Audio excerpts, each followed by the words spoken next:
চাঞ্চল্যকর মামলা আনোয়ারুল আজিম আনার হত্যা মামলায় আসামিদেরকে কিভাবে ভারতে নিয়ে যাওয়া হয়েছিল।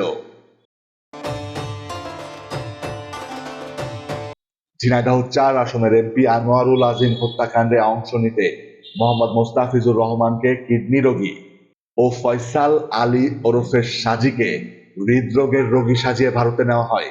এমনকি তাদের ভুয়া পরিচয়ও ব্যবহার করা হয়। ইজি বাইক চালক মোস্তাফিজুরকে জিএস ফুড প্রোডাক্টস নামের একটি কোম্পানির প্রকৌশলী এবং ট্রাক চালক ফয়সালকে ওই প্রতিষ্ঠানের কর্মী পরিচয় দেওয়া হয়। আনোয়ারুল আজিম খুনের ঘটনায় সরাসরি জড়িত হিসেবে চিহ্নিত 2 আসামি মোস্তাফিজুর ও ফয়সালকে জিজ্ঞাসাবাদ করে ঢাকা মহানগর পুলিশের গোয়েন্দা শাখা ডিবি এসব তথ্য জানতে পেরেছে। গত 26শে জুন সীতাকুণ্ডের পাহাড়ি এলাকা থেকে তাদের গ্রেফতার করে ডিবি পুলিশ। এর পরদিন আদালতের মাধ্যমে তাদের 6 দিনের রিমান্ডে নেয় ডিবি পুলিশ।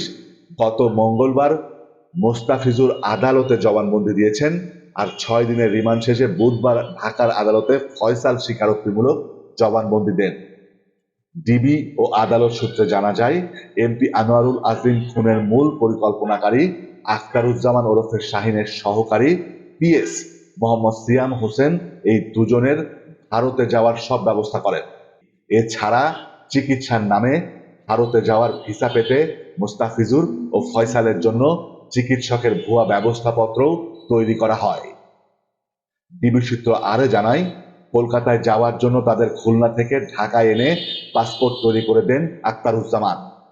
এরপর 2রা মে ট্রেনে করে তাদের ভারতে পাঠান।